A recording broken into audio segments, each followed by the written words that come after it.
Assalamualaikum warahmatullahi wabarakatuh.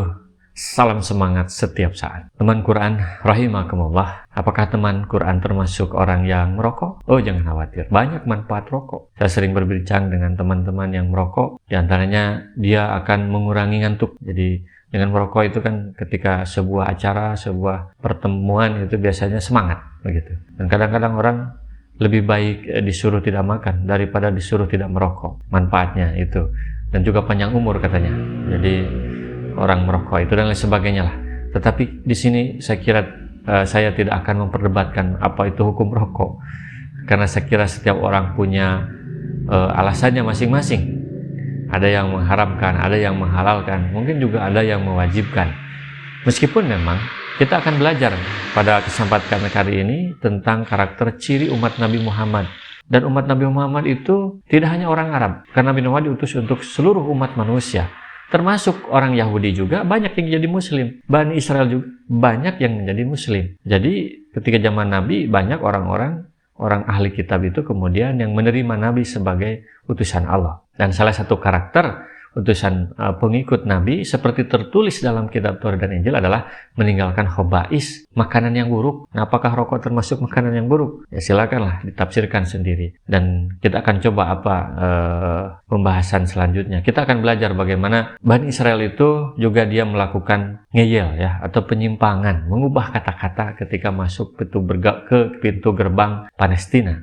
Itu karakter Bani Israel yang tentu ini karakter yang harusnya tidak terjadi kepada kita semua. Jadi jangan sampai menulis manfaat merokok padahal di dalamnya adalah keburukan merokok. Itulah yang dilakukan oleh Bani Israel. Dia ngeyel kepada tugas Nabi Musa. Apakah harus begitu? Kita akan belajar pada episode ini. Mari kita simak bersama-sama.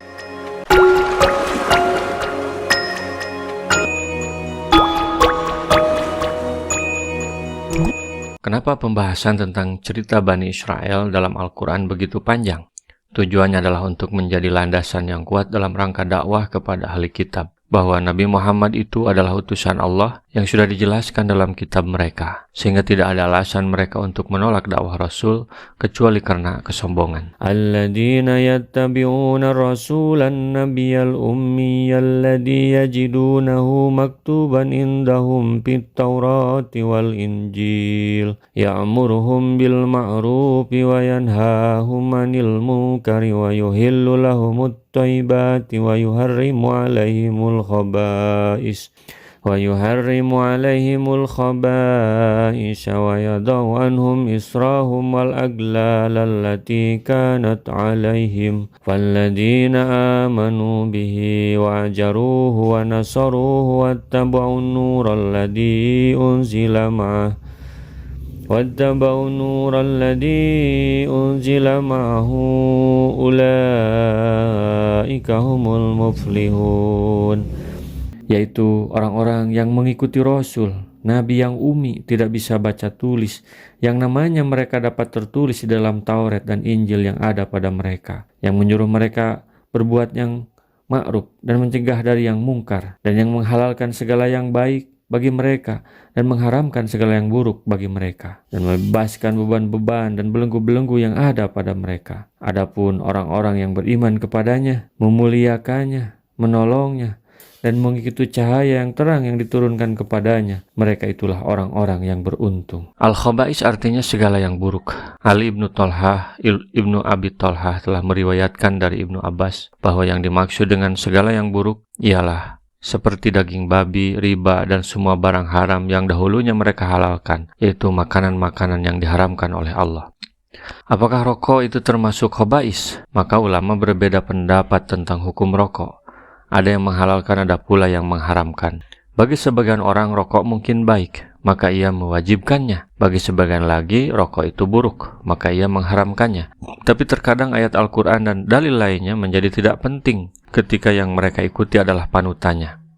Meskipun boleh jadi panutannya sudah menyimpang dari jalan para pengikut Rasul, yang panutannya adalah Nabi Muhammad SAW. Demikianlah sifat dan ciri khas Nabi Muhammad SAW yang tertera dalam kitab-kitab para nabi terdahulu. Para nabi terdahulu menyampaikan berita gembira kepada umatnya masing-masing akan kedatangan Nabi Muhammad Shallallahu Alaihi Wasallam dan memerintahkan kepada umatnya untuk mengikutinya apabila mereka mengalami masanya. Dan sifat-sifat Nabi Muhammad masih tetap ada dalam kitab-kitab mereka serta diketahui oleh ulama dan rahib mereka. Seorang lelaki Badui menceritakan bahwa di masa Rasulullah ia pernah datang ke Madinah membawa sapi perahan. Telah selesai dari jual belinya, lelaki Badui itu berkata, "Aku sungguh akan menemui lelaki ini," maksudnya Nabi, "dan sungguh aku akan mendengar darinya." Lalu aku menjumpainya sedang berjalan di antara Abu Bakar dan Umar. Maka aku mengikuti mereka berjalan hingga sampailah mereka kepada seorang lelaki Yahudi. Lelaki Yahudi itu sedang membuka kitab Taurat seraya membacanya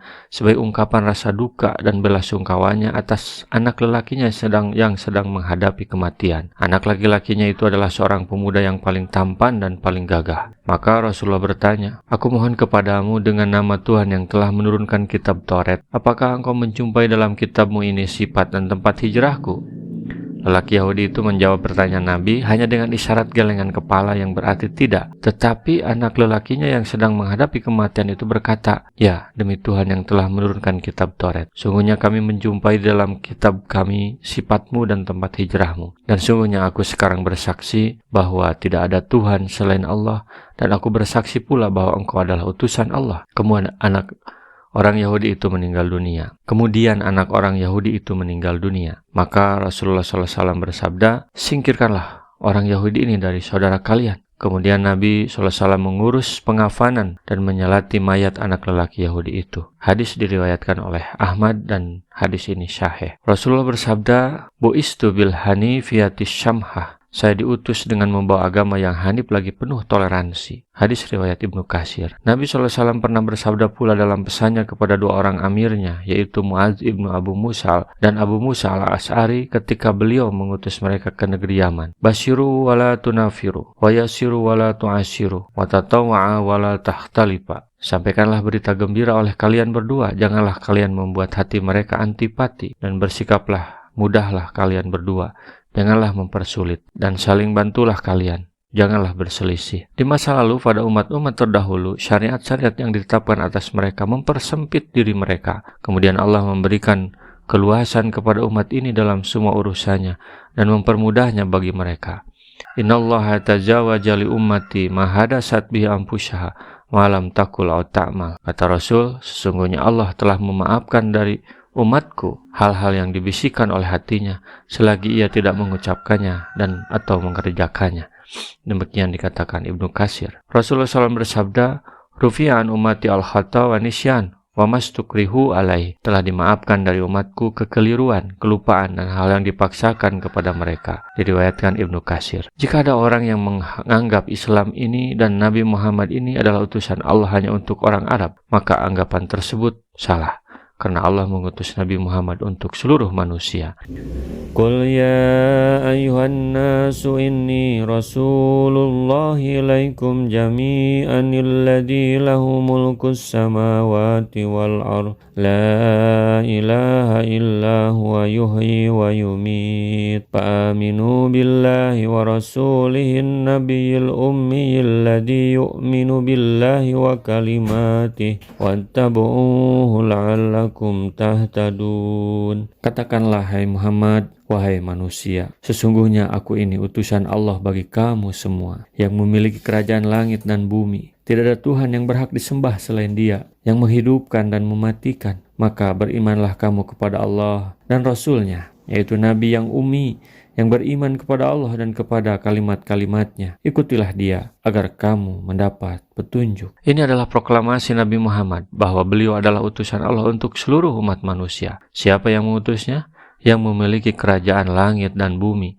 Tiada Tuhan selain Dia yang menghidupkan dan mematikan. Sebagai dai, Rasulullah pertama-tama mewajibkan dirinya dan melakukan pertama kalinya untuk beriman kepada Allah dan kitab-kitabnya, juga mengikuti petunjuk dari kitab Allah tersebut. Karena tugas Rasul adalah mengajak beriman kepada Allah dan Rasul-Nya. Rasul bersabda, "Utitu khamsan lam yutahunna nabiyyun qabli wala aquluhu fakhran. Bu'istu ilan nas kafah al-ahmar wal aswad wa nusirtu bi ru'bi masyirata syahri wa hilat li al-ghanaima walam tahilu li ahadin qabli wa zuilat li al-ardu masjidan wa tahuran wa utitu safa'ata pahartuha li ummati fahiya liman la yusriku billahi syai'a."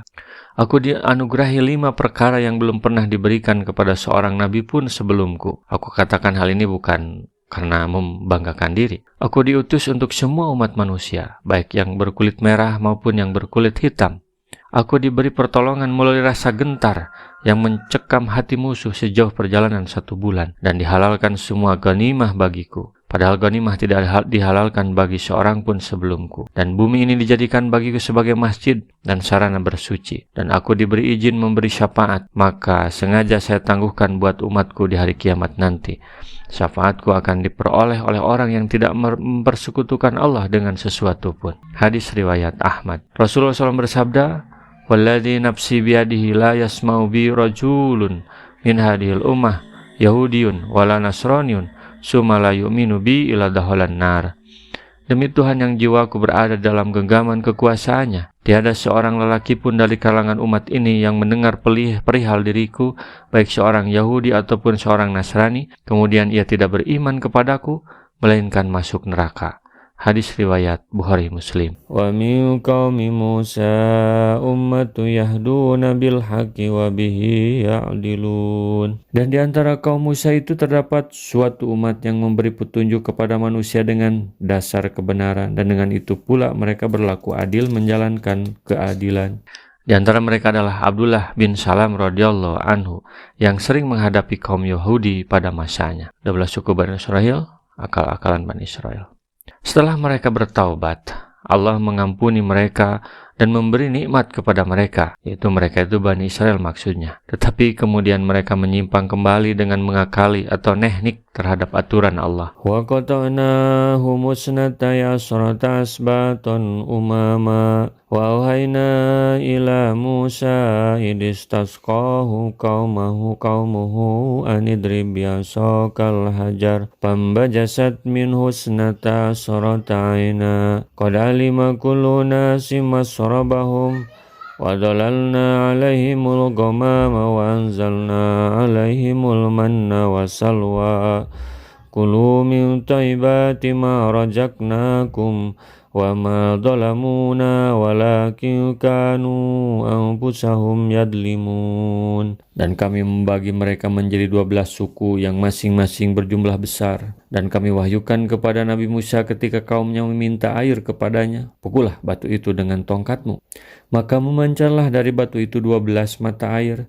Setiap suku telah mengetahui ke tempat minumnya masing-masing. Dan kami naungi mereka dengan awan dan kami turunkan kepada mereka manna dan salwa.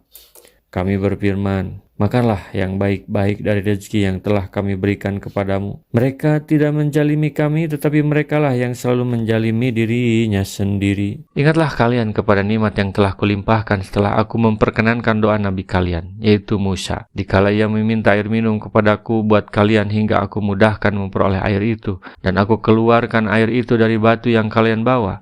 Aku pancarkan air darinya buat kalian sebanyak 12 mata air. Bagi tiap-tiap suku di antara kalian terdapat mata airnya sendiri yang telah diketahui. Makanlah salwa dan mana, dan minumlah air ini yang telah kupancarkan tanpa jerih payah dan usaha kalian. Dan sembahlah oleh kalian Tuhan yang telah menundukkan hal tersebut. Di hadapan mereka diletakkan sebuah batu berbentuk 4 persegi panjang. Lalu Allah memerintahkan Musa supaya memukul batu itu dengan tongkatnya. Lalu Musa memukulnya dengan tongkatnya, maka memancarlah 12 mata air. Pada tiap-tiap sudut batu tersebut memancar 3 buah mata air. Kemudian Musa memberitahukan kepada tiap-tiap suku itu mata airnya masing-masing buat minum mereka. Tidak sekali-kali mereka berpindah ke tempat yang lain, melainkan mereka menjumpai hal tersebut. Sama halnya dengan kejadian yang pernah terjadi di tempat yang pertama. Hadis riwayat Ibnu Jarir, Nasai, dan Ibnu Abi Hatim. Wa idza qila lahum uskunu hadhil qaryata wa kulu minha haythu shi'tum wa kulu hittatu wadkhulul baba sujada naghfir lakum khati'atikum sanazidul muhsinin. Dan ingatlah ketika dikatakan kepada mereka Bani Israel, diamlah di negeri ini, Baitul Maqdis, dan makanlah dari hasil buminya. di mana saja kamu kehendaki. Dan berkatalah, bebaskanlah kami dari dosa kami, dan masukilah pintu gerbangnya sambil membungkuk. Niscaya kami ampuni kesalahan-kesalahanmu. Kelak akan kami tambah pahala kepada orang-orang yang berbuat baik. Allah telah mengampuni mereka dari menyembah sapi dan dari permintaan melihat Allah. Kemudian Allah telah memberi mereka nikmat manna dan salwa.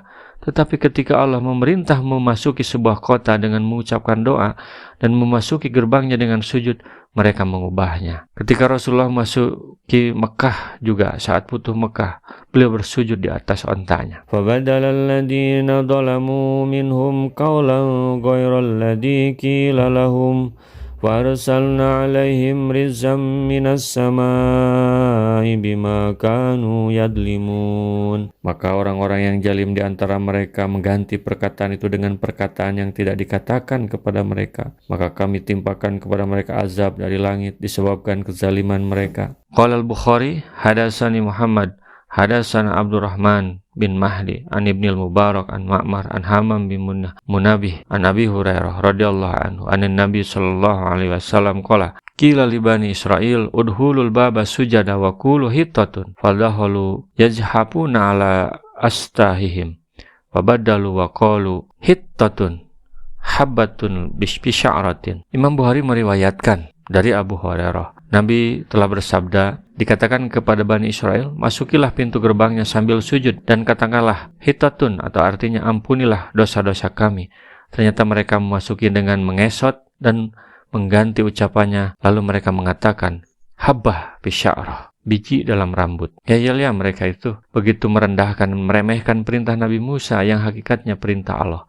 Sebuah penyimpangan yang halus hanya dengan penyimpangan penempatan kata. Itulah ciri kaum yang tidak baik dan dimurkai oleh Allah. Oleh karena pelanggaran atas perintah Allah, maka Allah menurunkan azab dari langit kepada mereka. Dengan merekayasa cara melaksanakan petunjuk dari Allah, mereka pikir bisa menipu Allah. Padahal sebaliknya mereka telah menganiaya dan menipu dirinya sendiri. Allah sudah memelihara mereka dengan awan, memberi nikmat dengan mata air, mana dan salwa, tetapi mereka tetap berpaling. Hawa nafsu dan keinginan adalah salah satu musuh yang harus diperangi dengan kesabaran. Karena dua hal tersebutlah kadang orang melakukan pelanggaran. Meski pelanggaran itu nampak sekilas, bukan pelanggaran seperti yang dilakukan Bani Israel. Mereka tidak melanggar secara terang-terangan, tetapi melakukan rekayasa terhadap perintah agar tidak disebut melanggar, tapi mereka mendapatkan yang diinginkan. Teman Quran rahimakumullah, dari episode ini paling tidak kita bisa belajar 3 hal. Yang pertama tentang karakter pengikut Nabi Muhammad SAW. Dan Nabi Muhammad itu sebenarnya sudah tertera dalam kitab Taurat yang diberikan kepada Nabi Musa. Pada episode ini disebutkan berbagai karakternya. Di antaranya dia meninggalkan khobais, amar ma'ruf nahi munkar dan lain sebagainya.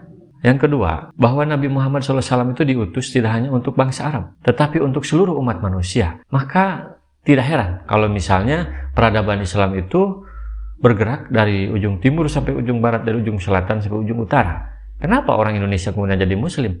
Karena Islam itu tidak hanya untuk orang Arab. Islam itu untuk seluruh umat manusia karena dia berasal dari Allah Subhanahu wa Ta'ala. Yang ketiga, ini salah satu karakter yang tidak boleh diikuti, yaitu karakter Bani Israel yang buruk berupa ngeyel. Dia mengubah kalimat dari tempatnya. Sehingga kita juga harus hati-hati ketika menafsirkan atau melaksanakan sebuah ayat Al-Quran. Belajar dari sini bahwa terkadang mungkin satu kata dalam Al-Quran itu memiliki banyak makna. Maka orang yang ngeyel itu, maka dia menggunakan katanya sesuai dengan keinginannya, sesuai dengan kepentingannya. Maka ini ditegur oleh Allah Subhanahu wa Ta'ala. Ketika Nabi Musa mau masuk gerbang, dia tidak melaksanakan sesuai dengan petunjuk Nabi Musa. Dia mengatakan Nabi Musa meminta untuk minta ampun, tetapi dia habah bisya'rah, menyebut bahwa ada rambut di kepalaku. Itu kan sebuah penyimpangan, meskipun katanya sama, mungkin hittatun ya katanya. Semoga bermanfaat episode kali ini. Sampai jumpa di episode selanjutnya. Assalamualaikum warahmatullahi wabarakatuh. Salam semangat.